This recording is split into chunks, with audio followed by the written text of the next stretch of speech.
No, I mean, we're all out here. I mean, it's 750,000 people by now already. The line for the diner, I mean, it's running all the way to South Dakota. Well, hang on, hi, welcome to Progressive. Hang on, another call. No, Donna, I already told you, I know it's a horrible thing to be fired from CNN, but there's no space for you to host here. The people that we have on, I mean, David Lawson, he doesn't need the questions ahead of time. I'm sorry, David Stevenson's gonna be back next week, so I'm sorry, I gotta go. Hi, welcome to Progressive Soup. I am again not David Stevenson. I am Mark Morash, co-host filling in as host. David Stevenson went from delivering emails to Julian Assange last week and continued on to Yemen to deliver relief supplies to the folks that the military US government bombed. Oh, but you don't know about that. And that's why you tune in to alternative media sources like Progressive Soup. Anyhow, moving along, today we have a very special guest, David Lawson, running for state senate in the 30th district, which is the whole northwest corner of Connecticut, and a little drop down into Brookfield. He is on the Board of Education in New Milford. He is the chair of the Board of Education in New Milford. He has been a teacher for 30 years. His big issues, environment, education, mental health. I'm going to stop there. We're going to talk with him. A lot of good things to talk about. David, thanks for coming on. It's a pleasure to be here. Thank you for having me. So, 8 days before the election, how you feeling?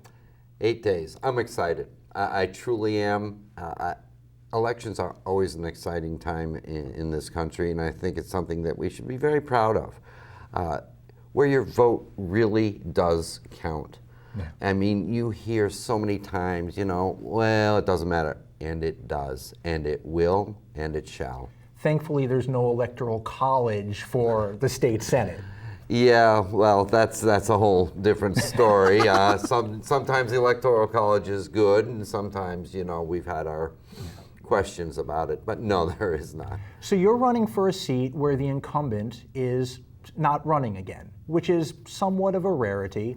So when you heard that the seat in the district was going to be open, what was your encouragement to step from Board of Education chair and say, you know what, I'm going to go into the ring for this? Well, actually, I made up my mind before his announcement. Interesting, okay. And I was fully prepared to run against an incumbent. And my motivation is similar to most of the people I've spoken to knocking on doors, and that's frustration. Mm. And that is just nothing short of frustration for the northwest corner in the areas you mentioned before, education, healthcare, the environment, all of these things, we've just been shortchanged, and I've had it. So environment, started with a phone call talking to everyone out in North Dakota against the Dakota pipeline. We don't have a giant pipeline running through here. We have our own issues with pipelines. Right. But given New Milford, one of the main issues right now, of course, is the idea that they want to bring in a power plant. Mm-hmm. And that's been sort of on the agenda. It's been a piece of property that no one's known what to do with for a long time. And now there's an idea. Any thoughts on the process with that? Well, I would actually prefer green energy. That's where I think this country is going, and that's what we need to invest in. The plan for New Milford is, quite frankly, up to the people of New Milford. It's a dicey situation. It's on a brownfield. Nothing's ever simple. Nothing's ever simple. But if I had my druthers, I would prefer to invest in green energy. What in particular? Solar, wind, all of these? Well, it depends where you are and what you plan on doing. Now, if you want to, clear cut a space for solar panels, the answer is no. Okay, so this is something that needs to have a comprehensive look at and see where it's appropriate or even if it's appropriate. Okay. One of the things that has come up in Connecticut, although mostly the eastern side than the western, is the idea of natural gas need and bringing pipelines through Connecticut. Again, I think although that's a possibility, we need to take a long-term look at what we really do want for Connecticut. We've got, some of the alternative energies are probably in their third or fourth generation now, and we need to take a look at those technologies and see if they are viable. And if they are, we need to pursue that. Now, you have an endorsement from the Connecticut League of I do. Conservation Voters, and you have something that you've brought, which is Oh, the 2015 environmental score. Yeah, I don't have the glossy version of the 2016, but I'd encourage your viewers to take a look at their website, and I think it would help them out. It's CT, League of Conservation Voters, and it ranks all the legislators in their votes for the environment. And so, in that regard, you have an opponent that you're running against, and in regards to the environment, he does not get a very good grade. Well, not just in the state of Connecticut. Since 2001, as a member in the General Assembly and also sitting on the Environmental Committee, my opposition has voted 85 times against environmental legislation. 85 times. 85 times. Out of Maybe 87. It's a staggering number, but that record has earned him one of the 12 most anti-environment legislators in the country, in the whole United States. We're talking many hundreds of legislators now. Yes. And that's a distinction I can assure you I will never, ever receive. Reading about him, I noticed that his justification for that is that he reads the bills much more closely than everyone else, and that is why he has voted against them time and time again. Listen, I don't know. What I can tell you is the intent of the bill is rather clear, and when it passes through a committee and there's a lot of scrutiny in the process before it even goes to the floor for a debate and vote. So there's plenty of opportunity to clarify anything.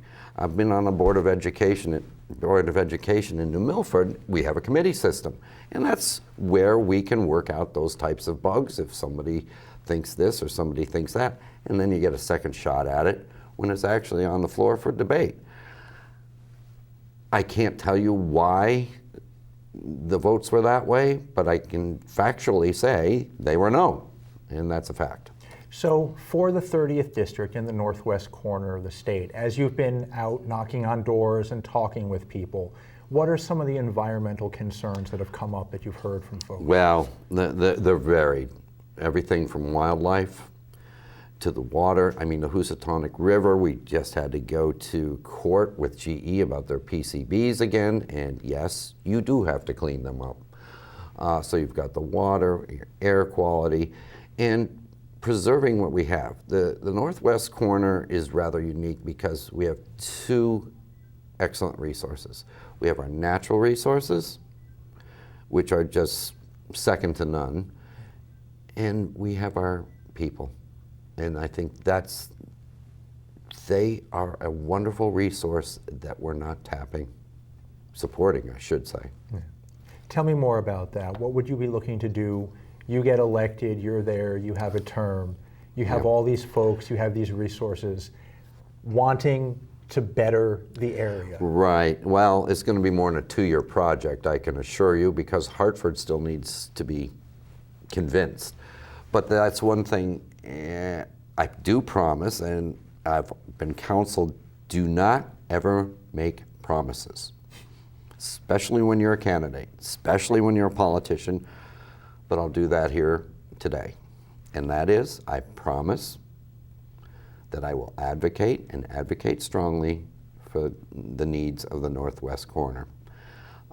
What do we need? Well, everything is interconnected, shall we say. We need education. Let's start there. Okay. Let's start with education. We need to make, first of all, education accessible for everybody and affordable. Two things I would say we're not doing a very good job of, and I'm talking at the college level, and not just the college level, but the community college level. We simply have to make it affordable, because some of the things we don't take into consideration. You'll find out in a couple of years. You've got travel expenses, you've got food expenses, your children's expenses follow them, and that's not reflected in the tuition prices. And we just simply have to make them affordable.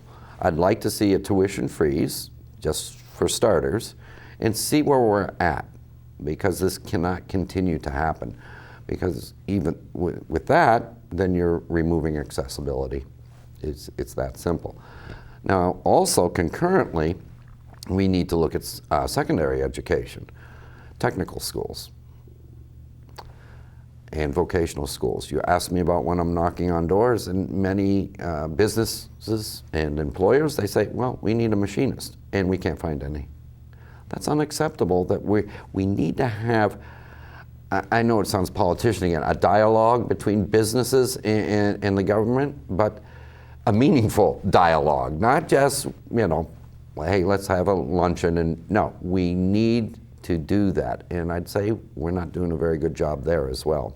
Now, by doing that, we have meaningful employment, and that's what we want.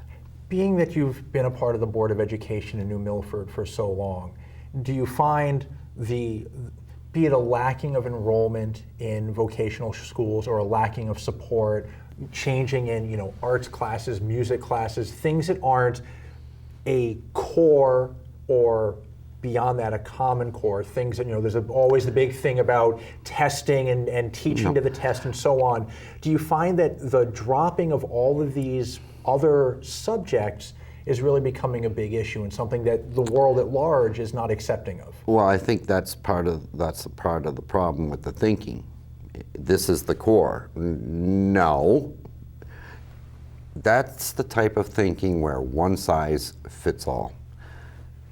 Our children do not fit that description. Anybody that's been a parent, anybody that's had grandchildren will tell you they're different. And until we recognize that, which I do, being an educator for so many years, that's the way we have to go. There's more than this one size fits all. And we have to not just accept that, we have to embrace that, and we have to support that.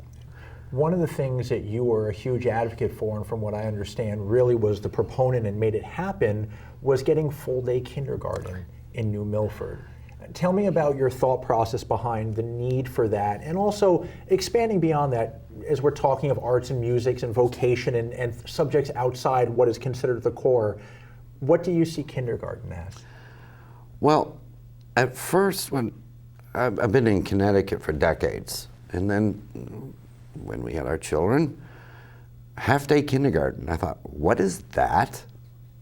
Half-day kindergarten.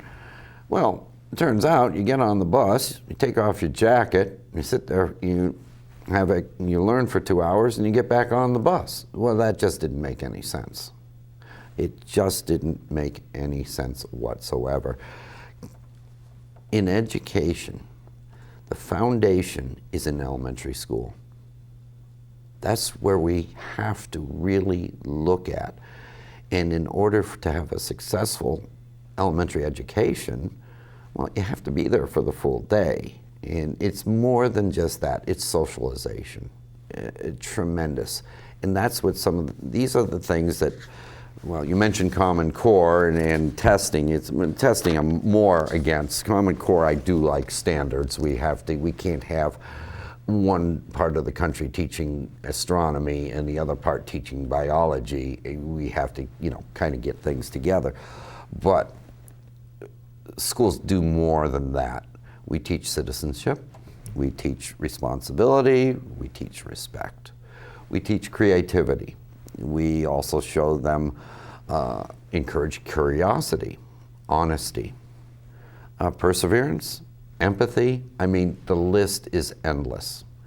But that's something, again, with this one-size-fits-all test, it's not going to show up. It's not going to show up. So this emphasis on testing, I understand the need for it, but it needs to be appropriate and rational. Yeah, when I was in school, I think we had standardized testing in 2nd grade, in 6th grade, we did 9th grade, and then our senior year again. But it was maybe a week, it was very small, and it wasn't, nothing stopped because we were doing that sort of testing. Yeah, listen, I understand the need for data and this, that, and the other, but all those things I just mentioned aren't going to show up on your data. And in fact, and those are probably more critical, important. and those are critical for our society. Yeah. Empathy, civics, understanding the world around us. Respect for others' opinions. Yeah, you know, very much so. You don't have to accept them, but we need to respect them. Yeah. And I found that out during the campaign too. So we're talking with David Lawson, who is running for State Senate in the 30th District up in the northwest corner. He is on line 4A of your ballot. He's also on line 4C. It's a cross endorsement of the Working Families Party. So 4A, 4C, you can vote for him November 8th, just a few days from now. So with education, talked about full day kindergarten, talked about your view on that. We've talked a little bit on the environment. Touched on also the idea of mental health. And I found there was a very nice letter written to the local newspapers endorsing you, a local citizen. And I found there was a paragraph in here that I found very interesting. And it says, David Lawson is passionate about healthcare. As a teacher, he saw the heartbreak of young students falling into substance abuse, and he wants a protocol to deal with the opiate, drug, and alcohol abuse and to provide mental health services for these sufferers.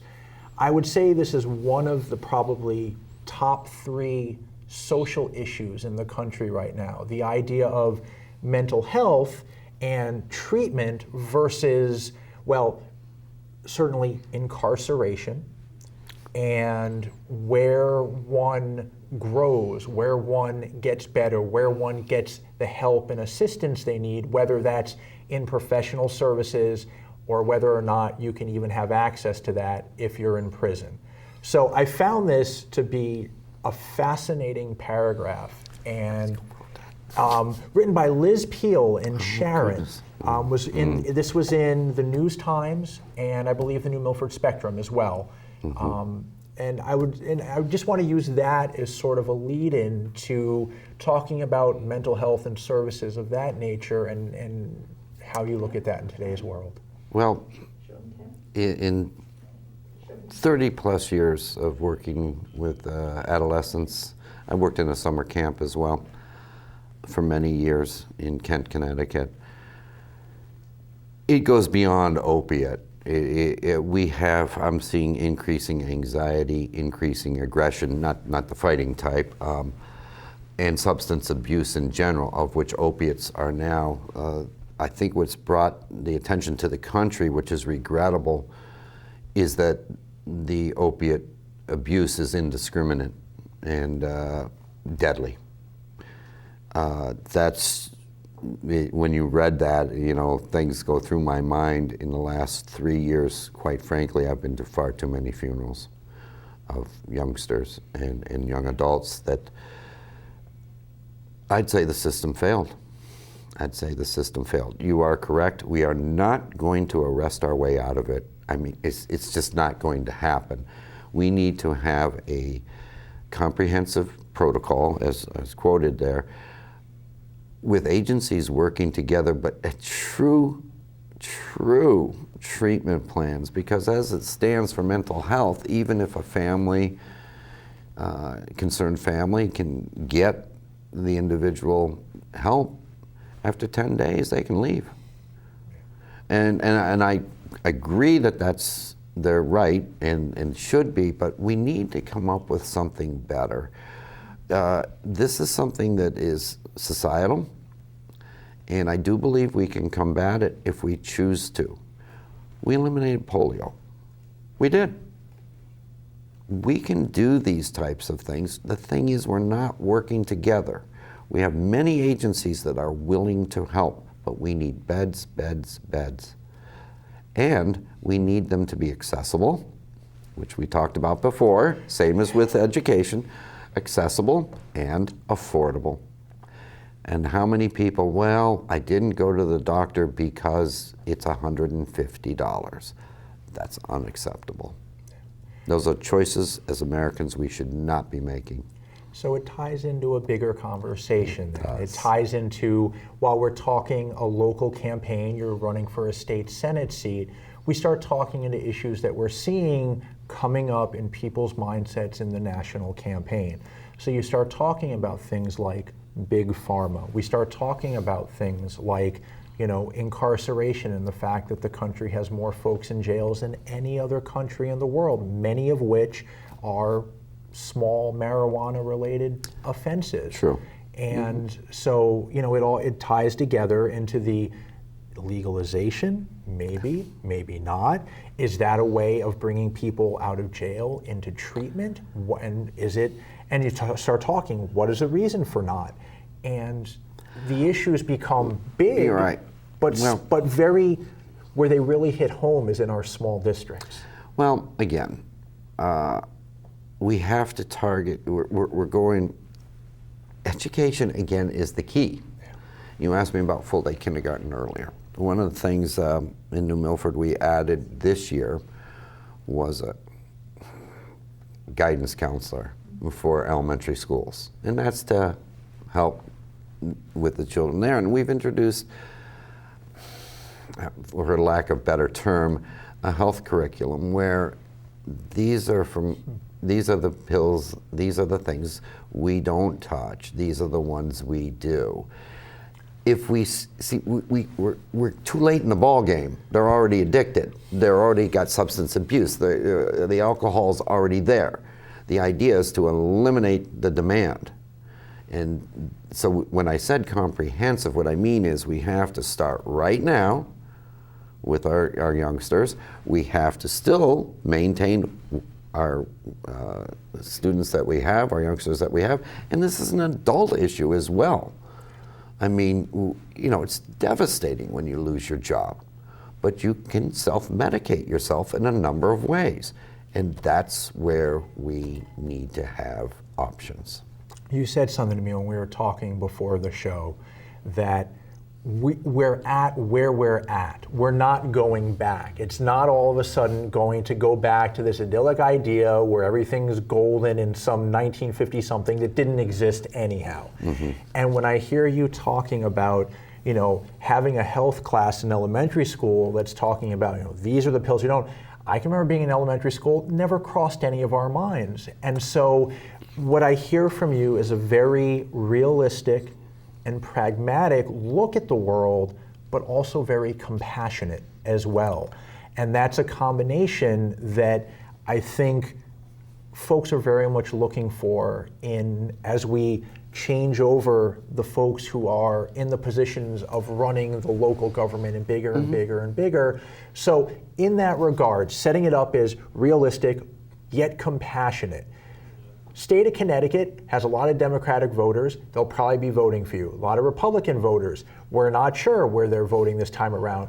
But 40% of the voters in Connecticut are independents.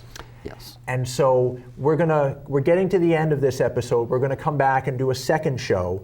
But in the last few minutes, address the folks who are undecided, the unaffiliateds in Connecticut, the folks who are looking at a race and saying, well, it's a clean slate in the 30th because we're going to get a new person regardless.